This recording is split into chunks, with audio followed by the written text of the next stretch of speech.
Hello दोस्तों, आज हम क्लास 12 के बायोलॉजी का चैप्टर 14 का पूरा क्वेश्चन आंसर करने वाले हैं। ये सारे क्वेश्चन एनसीईआरटी के बैक एक्सरसाइजेज में दिए गए हैं, जिसमें एग्ज़ाम में आने की पूरी संभावना है।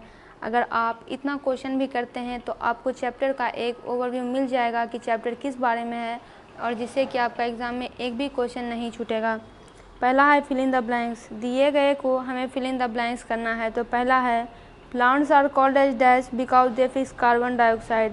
प्लांट्स कार्बन डाइऑक्साइड यानी CO2 फिक्स करते हैं, तो इस कारण उन्हें क्या कहा जाता है? तो प्रोड्यूसर्स।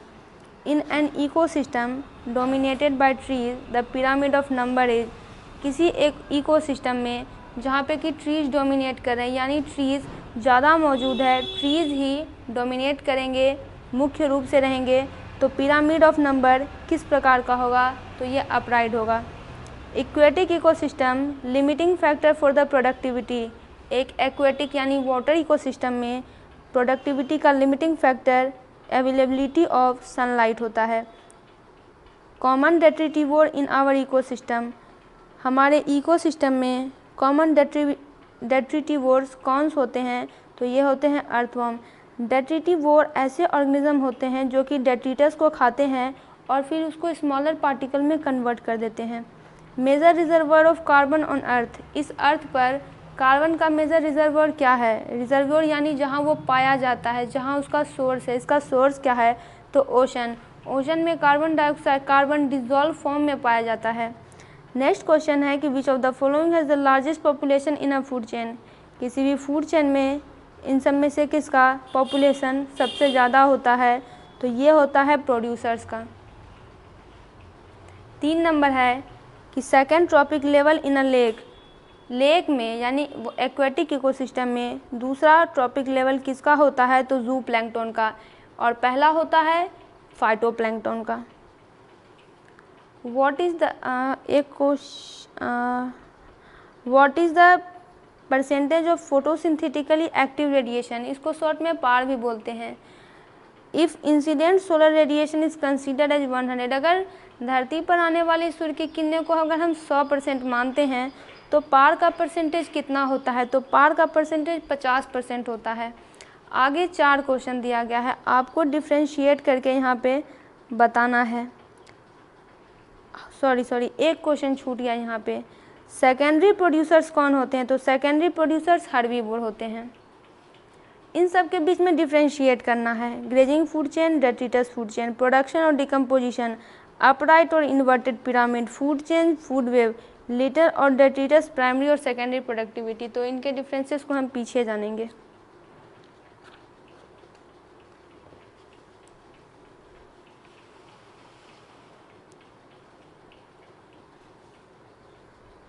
पहला है ग्रेजिंग फूड चेन और डेट्रिटस, दूसरा डेट्रिटस फूड चेन। तो ग्रेजी फूड चेन क्या होती है? ग्रेजिंग फूड चेन में एनर्जी पूरी की पूरी सन से आती है।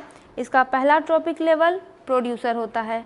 डेट्रिटस फूड चेन में डेट्रिटस से एनर्जी आती है। डेट्रिटर यानी कि जो dead remains of plants and animals होते हैं, जैसे कि प्लांट्स की बात करें तो पत्तियाँ जो कि गिर जाती है, वो सड़ जाती है, गल जाती है, ये होता है इसका डेट्रिटस। उसमें पहला ट्रॉपिक लेवल डेट्रिटिवोर होते हैं और डिकम्पोजर होते हैं। दूसरा प्रोडक्शन, डिकम्पोजिशन। प्रोडक्शन का मतलब होता है कि इनऑर्गेनिक सब्सटेंस को यूज़ करके ऑर्गेनिक कंपाउंड बनाया जाता है। एग्जाम्पल जैसे फोटोसिंथेसिस, प्लांट फोटोसिंथेसिस करते हैं, तो कैसे करते हैं? तो इनऑर्गेनिक मटेरियल का यूज़ करते हैं, कार्बन डाइऑक्साइड का यूज करते हैं, सनलाइट का यूज करते हैं और ऑर्गेनिक सब्सटेंस बनाते हैं। और यही जो सब्सटेंस बनाते हैं वो नेक्स्ट लेवल पर ट्रांसफ़र होती है, क्योंकि इकोसिस्टम में प्रोड्यूसर प्लांट्स ही होते हैं। दूसरा है डिकम्पोजिशन। डिकम्पोजिशन में जो बेस्ट बायोमास होते हैं उनको डिग्रेड किया जाता है, उनको जिस फॉर्म में वो मौजूद रहते हैं उनको स्मॉलर पार्टिकल्स में तोड़ा जाता है, जैसे कि न्यूट्रिशन इन बैक्टीरिया, फंजाई।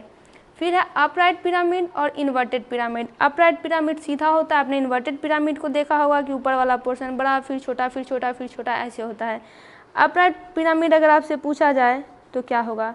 मान लीजिए कोई पिरामिड है, पिरामिड से हम क्या बताते हैं? इकोसिस्टम में प्रोडक्टिविटी लेवल बताई जाती है। तो अगर हम एक पिरामिड बनाएं जिसमें कि नीचे जो प्रोड्यूसर हो वो बहुत ज़्यादा संख्या में मौजूद है, अब ये पहला ट्रॉपिक लेवल है। अब हम जब ऊपर जाएंगे दूसरा ट्रॉपिक लेवल तो उसकी संख्या प्रोड्यूसर से कम होगी। फिर उसके बाद जाएंगे तीसरा, उसकी संख्या सेकेंड ट्रॉपिक लेवल से कम होगी। फिर ऊपर जाएंगे तो थर्ड से कम होगी, 1 से, इस प्रकार से 4-5 लेवल ही बनेंगे, यानी नीचे बड़ी होगी और जैसे जैसे ऊपर जाएंगे ये घटती चली जाएगी। ये होता है अपराइट पिरामिड। इन्वर्टेड पिरामिड की बात करें तो जो सबसे ऊपर ऑर्गेनिज्म है, यहाँ पे क्या होता है, प्रोड्यूसर्स कम होते हैं। जो सबसे ऊपर होगा, जो ट्रॉपिक लेवल मान लीजिए 5 पे मौजूद है, वो सबसे ज़्यादा होगा। उसके नीचे आएंगे ट्रॉपिक लेवल 4 तो उसके ऑर्गेनिज्म कम होंगे। फिर नीचे आएंगे ट्रॉपिक लेवल 3, इसके ऑर्गेनिज्म कम होंगे। फिर 2 कम होंगे, यानी ऊपर ज़्यादा रहेगा। नीचे आते जाएंगे तो ऑर्गेनिज्म घटते जाएंगे, ये लेवल घटता जाएगा। तो ये होता है इन्वर्टेड पिरामिड। फिर आते हैं फूड चेन और फूड वेब में। फूड चेन ट्रॉपिक लेवल का एक सिंगल सीरीज होता है। फूड चेन में क्या होता है, एक ऑर्गेनिज्म दूसरे ऑर्गेनिज्म को खाता है, ये इसकी सिंपल डिफिनेशन है। प्रत्येक फूड चेन दूसरे फूड चेन से अलग अलग होता है। अभी आपने पढ़ा, एक ग्रेजिंग फूड चेन होता है, एक डेट्रिटस फूड चेन होता है। कभी कभी ये दोनों आपस में इंटरैक्ट कर जाते हैं, डेट्रिटस फूड चेन और ग्रेजिंग फूड चेन, और बहुत सारे फूड चेन होते हैं। तो प्रत्येक फूड चेन अलग अलग होता है। फूड वेब की बात करें तो ये ट्रॉपिक लेवल का मल्टीपल सीरीज होता है। फूड वेब में बहुत सारे इंटरकनेक्टेड फूड चेन होते हैं। फिर है लीडर और डेट्रिटस। लीडर किसे कहते हैं और डेट्रिटस किसे कहते हैं। जैसे प्लांट्स और एनिमल्स के जो डेड रिमेन्स होते हैं, प्लांट्स के डेड रिमेन्स क्या हो जाएंगे, उनकी पत्तियां हो जाएंगी जो कि सूख के गिर जाती हैं, वो मर गई पत्तियां, तभी तो पेड़ से नीचे गिर गई। उनकी जो टहनी होती है, ट्विग्स होती हैं, धीरे धीरे जो गिर जाते हैं, सरफेस ऑफ अर्थ पे गिर जाते हैं, वो होते हैं लेटर। डेट्रिटस क्या होता है, तो dead remains of plants and animals, ये डेट्रिटस बनाते हैं। इसके 2 प्रकार होते हैं, एक तो लिटर फॉल होता है, यानी जो कि एबव ग्राउंड होता है, और एक बिलो ग्राउंड होता है। फिर आते हैं प्राइमरी और सेकेंडरी प्रोडक्टिविटी पे, दोनों के बीच डिफरेंस है। प्राइमरी प्रोडक्टिविटी का मतलब होता है कि किस रेट से प्रोड्यूसर फोटोसिंथेसिस करके ऑर्गेनिक मैटर बना रहा है, ये फोटोसिंथेसिस होता है। प्लांट जो होते हैं वो प्रोड्यूसर होते हैं और वो फोटोसिंथेसिस ही करते हैं। सेकेंडरी प्रोडक्टिविटी क्या होती है, क्योंकि प्रोड्यूसर्स क्या है, प्लांट्स है, उन्होंने जो यूज़ किया, उन्होंने जो बनाया, अब वो कंज्यूमर के पास ट्रांसफ़र होगी। तो किस रेट से कंज्यूमर ऑर्गेनिक मैटर को सिंथेसिस कर रहे हैं, यूज़ कर रहे हैं, क्योंकि ये बना नहीं पाते हैं। बनाएगा कौन, प्लांट बनाएगा, प्रोड्यूसर बनाएगा, कंज्यूमर उसका यूज़ करेंगे। ये किस रेट से कर रहे हैं, कितने समय में कर रहे हैं, कितने यूनिट एरिया में कर रहे हैं, यही सेकेंडरी प्रोडक्टिविटी बताती है। और ये होती है हर्बीवोर और प्रीडेटर में। अब आगे बढ़ते हैं, ये क्वेश्चन है नंबर 7 नंबर है, describe the component of ecosystem. Ecosystem के कंपोनेंट को बताइए। ये आपसे एग्जाम में ऑब्जेक्टिव में पूछ सकता है, तो उस समय आपको ऑप्शन रहेगा, 4 होते हैं, 5 होते हैं। आपको उस समय प्रेजेंस ऑफ माइंड से आंसर देना पड़ेगा। अगर 2 रहेंगे तो आप सीधे 2 मार दीजिएगा, क्योंकि कंपोनेंट तो 2 ही होते हैं। अगर हम और अंदर इसके जाएंगे तो वहाँ पे और फैक्टर मिलेंगे, लेकिन मुख्य रूप से 2 ही होता है। एक होता है बायोटिक, दूसरा होता है अबायोटिक। बायोटिक में हम लिविंग मैटर को कंसीडर करते हैं, बायोटिक में नॉन लिविंग मैटर को कंसीडर करते हैं। आपके सामने ही ये सारी चीज़ें रोज़ रोज़ होती है, अगर आप ध्यान दें तो आपको पता चलेगा। बायोटिक ऐसे फैक्टर्स होते हैं जिसमें सारे लिविंग ऑर्गेनिज्म आते हैं। आप अगर बायोटिक का भी पार्ट करें तो ये सेपरेट हो जाएगा, पहले प्रोड्यूसर में, फिर कंज्यूमर में, और डिकम्पोजर स्कैवेंजर में। कंज्यूमर भी 3 प्रकार के होते हैं, एक होता है प्राइमरी कंज्यूमर, उसको खाएगा सेकेंडरी कंज्यूमर, और उसको जो खाएगा टर्शियरी कंज्यूमर। एबायोटिक फैक्टर्स की यहाँ थोड़ी सी चर्चा है, हालांकि इसमें चर्चा ना भी करें तो चलेगा, क्योंकि एबायोटिक का तो अलग कॉलम है ही। एबायोटिक ऐसे हैं जो कि नॉन लिविंग होते हैं। बायोटिक कंपोनेंट्स लिविंग थिंग होते हैं, जो किसी भी इकोसिस्टम को आकार देने का काम करते हैं। ये लिविंग कंपोनेंट दूसरे कंपोनेंट को अफेक्ट भी करते हैं, जैसे कि एनिमल्स हैं, एनिमल्स कुछ प्लांट को खाएंगे, प्लांट और कुछ लिविंग फूड है जिसको कि ऑर्गेनिज्म कंज्यूम करेंगे। तो इकोसिस्टम में यही होता है, लिविंग के साथ इंटरेक्ट करता है, यानी दोनों एक दूसरे पर परस्पर प्रभाव डालता है। लिविंग नॉन लिविंग के साथ इंटरेक्ट करता है, तो यही क्रियाकलाप इकोसिस्टम में चलती है। अगला है अबायोटिक। अबायोटिक क्या होते हैं, तो non living chemical, non living होते हैं, जान नहीं होती है इसमें, फिजिकल फॉर्म में प्रेजेंट होते हैं ये। और है कि अबायोटिक फैक्टर का एवोल्यूशन पे बहुत ज़्यादा, अगर एवोल्यूशन की बात करें तो इसमें अबायोटिक का तो बहुत ज़्यादा ही रोल है। अगर बायोलॉजी की बात करें तो इसे लाइट मोर जनरली आप इसे रेडिएशन में कंसीडर कर सकते हैं। इसके और भी फैक्टर्स हैं। अगर अबायोटिक में बात करें तो कौन कौन से फैक्टर आ जाएंगे? फिजिकल तो लाइट आएगा, रेडिएशन, टेम्परेचर, वाटर और केमिकल, कुछ गैसेस और as well as soil. Microscopic climate इन सब को अफेक्ट करता है। अगर हम मान लीजिए मराइन यानी वाटर की बात कर रहे हैं, डीप अंडरग्राउंड और बायोम की बात कर रहे हैं, तो हम यहाँ पे प्रेशर और साउंड वेव को कंसीडर नहीं करते हैं। अगला हमारा आ जाता है कि इकोलॉजिकल पिरामिड को बताइए कि इकोलॉजिकल पिरामिड क्या होता है। एग्जाम्पल से भी समझाइए और बताइए कि पिरामिड ऑफ नंबर और बायोमास क्या हो सकता है। दोस्तों आप इसको वेरी इंपॉर्टेंट में टिक कर लीजिए, क्योंकि ये पूरा क्वेश्चन 5 नंबर में आ सकता है। तो इकोलॉजिकल पिरामिड सबसे पहले एल्टन ने बनाया था स्टडी करने के लिए। आप यहाँ पे जो पिरामिड देख रहे हैं यह है पिरामिड ऑफ नंबर। देखिए, प्रोडक्टिविटी लेवल को जांचने के लिए हम पिरामिड ऑफ नंबर का स्टडी करते हैं। ग्राफ से बहुत आसानी से समझा जा सकता है, इसीलिए उन्होंने ग्राफ बनाया। ये ग्राफिकल रिप्रोडक्शन है। प्रत्येक ट्रॉपिक लेवल पर बायोमास क्या है, प्रोडक्टिविटी क्या है, यानी किसी भी ऑर्गेनिज्म में कितना मैटर प्रेजेंट है, बायोमास यानी बायोलॉजिकल मास, ऑर्गेनिज्म में कितना मैटर प्रेजेंट है, वही हम दिखाते हैं। यहाँ देखिए, ये प्रोड्यूसर है, सबसे नीचे वाला प्राइमरी प्रोड्यूसर है। उसके ऊपर गए, इसकी संख्या कम हो गई, ये सेकेंडरी प्राइमरी कंज्यूमर है। प्राइमरी कंज्यूमर को कंज्यूम करेगा सेकेंडरी और सेकेंडरी को टर्शियरी। अब पिरामिड में इस तरह से बात करें तो यहाँ पे देखिए, यहाँ पे इसके नंबर्स कितने हैं। ऊपर गए तो नंबर घट गए, फिर ऊपर गए तो और नंबर घटेंगे, और ऊपर गए तो और नंबर घट गए। ग्रासलैंड इकोसिस्टम का ये एक एग्जाम्पल है। ये एक ग्रासलैंड इकोसिस्टम का एग्जाम्पल है। और पिरामिड ऑफ नंबर यही है कि बताया जा रहा है यहाँ पे कि देखिए, ये फूड चेन है, ये ट्रॉपिक लेवल 1 है। तो इसमें प्राइमरी प्रोड्यूसर की संख्या कितनी है, कितने नंबर्स में वो मौजूद है, फिर प्राइमरी कंज्यूमर कितने नंबर में मौजूद है, यही पिरामिड ऑफ नंबर बता रही है। फिर आती है pyramid of biomass. Pyramid of biomass देखिए, sharp decrease in biomass at higher trophic level. Primary producer के नंबर से यहाँ 809, यहाँ 737 घट गई। सेकेंडरी में गए तो ये 11 बच गई, और टर्शियरी में गए तो 1.5 बच गई। ये बताता क्या है? तो देखिए, यही बताता है कि कितना अमाउंट ऑफ पिरामिड, यही बताता है कि कितना अमाउंट ऑफ बायोमास कितने ट्रॉपिक लेवल पर, प्रत्येक ट्रॉपिक लेवल पर मौजूद है। इसे हम ग्राम पर मीटर स्क्वायर, कैलोरी पर मीटर स्क्वायर करके नाप सकते हैं। तो ये हो गया pyramid of number, pyramid of biomass. आगे बढ़ते हैं। आगे फिर से लॉन्ग क्वेश्चन में वही क्वेश्चन है कि प्राइमरी प्रोडक्टिविटी क्या है। हालांकि हमने इसे इसमें देखा था पिछले क्वेश्चन में, जब आपको डिफ्रेंशिएट करने के लिए कहा जा रहा था। समझिए प्राइमरी प्रोडक्टिविटी क्या है। प्राइमरी प्रोडक्टिविटी का मतलब है कि पर यूनिट एरिया में प्रोड्यूसर फोटोसिंथेसिस करके कितने टाइम में ऑर्गेनिक मैटर बना रहा है या फिर बायोमास बना रहा है।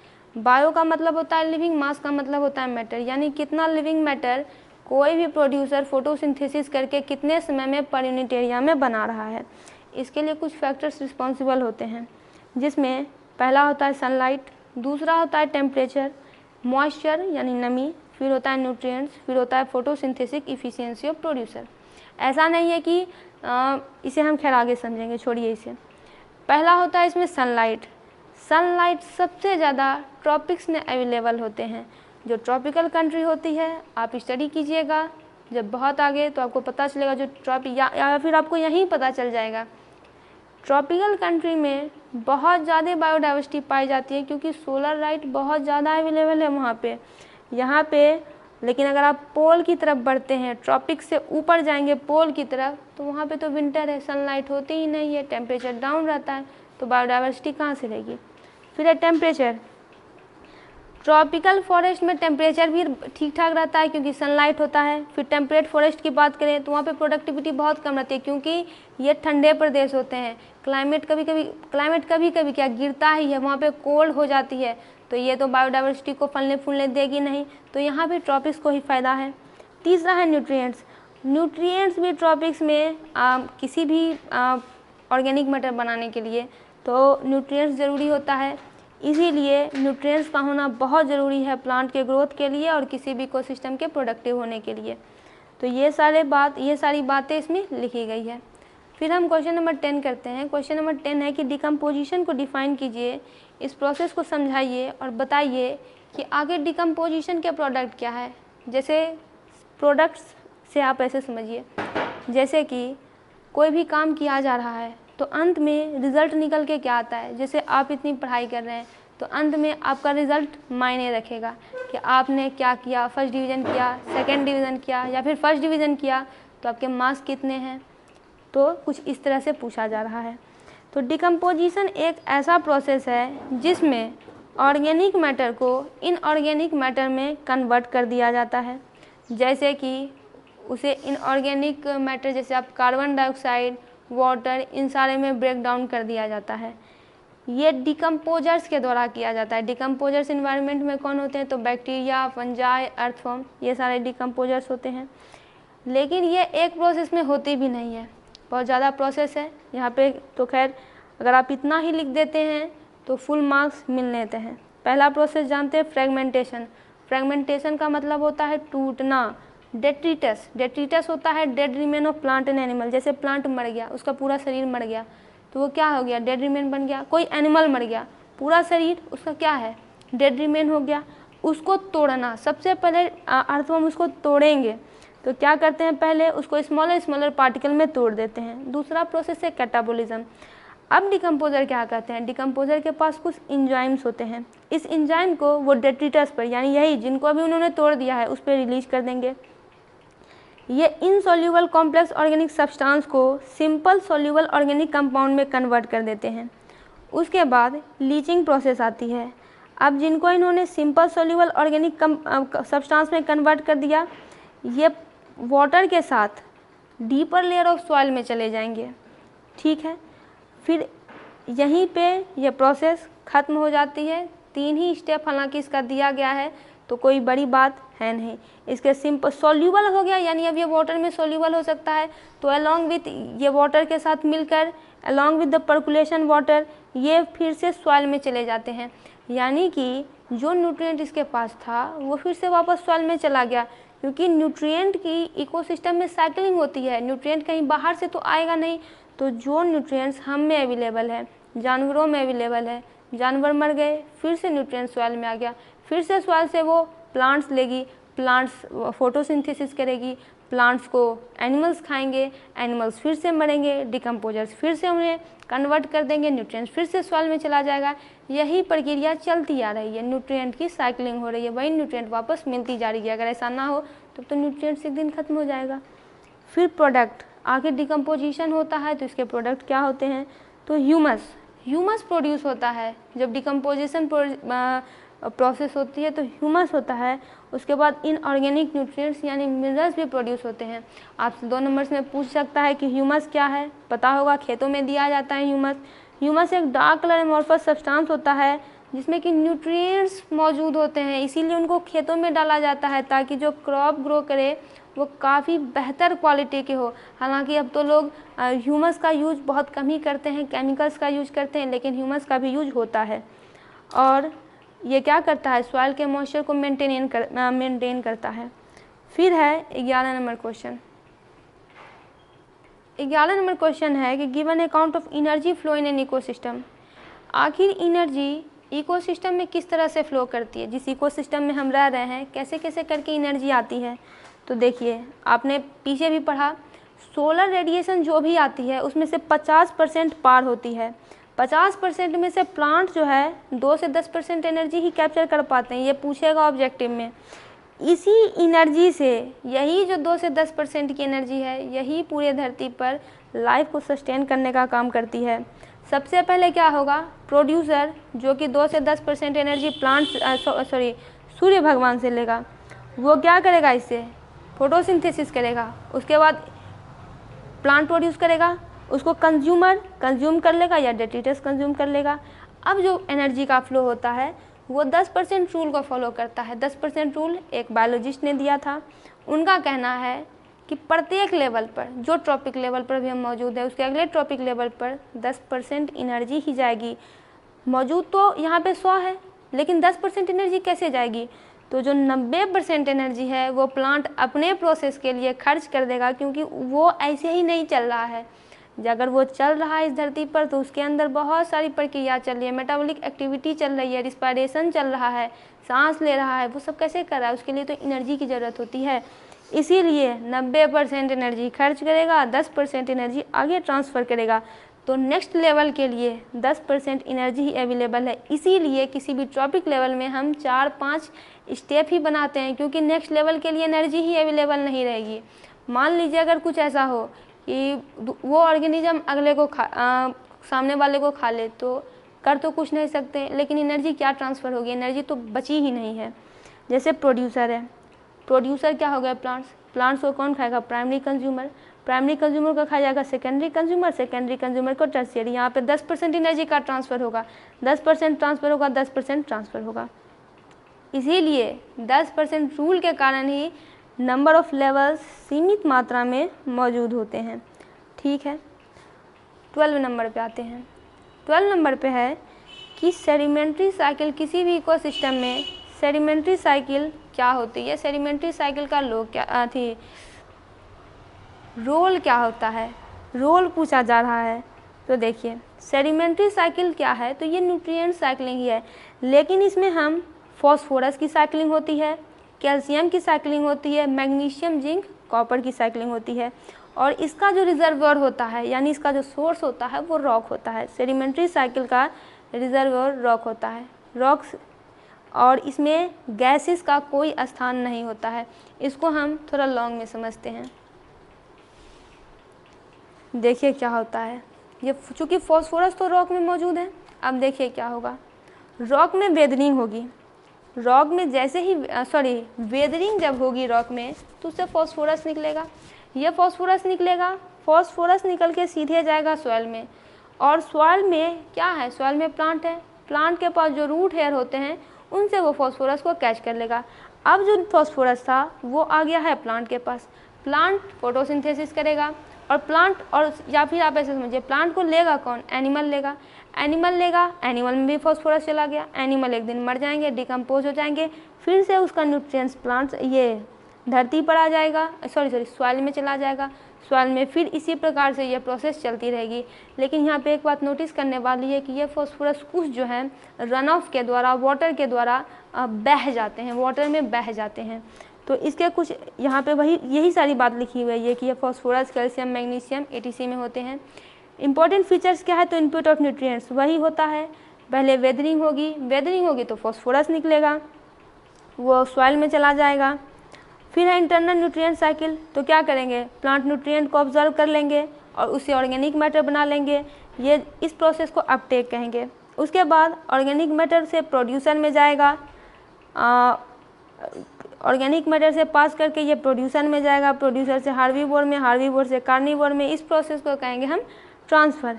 जितने भी टॉपिक लेवल होते हैं वो धीरे धीरे, चूँकि सब में वो उस पर निर्भर होते हैं, वो उसको खाते हैं, वो उसको खाते हैं, तो सब में ये न्यूट्रिएंट जो है पास होते रहेगा। उसके बाद फिर से एक दिन वो मर जाएंगे, डिकम्पोज कर देगा, और वो यही न्यूट्रिएंट्स बैक हो जाएंगे, और फिर से यही प्रोसेस कंटिन्यू हो जाएगी।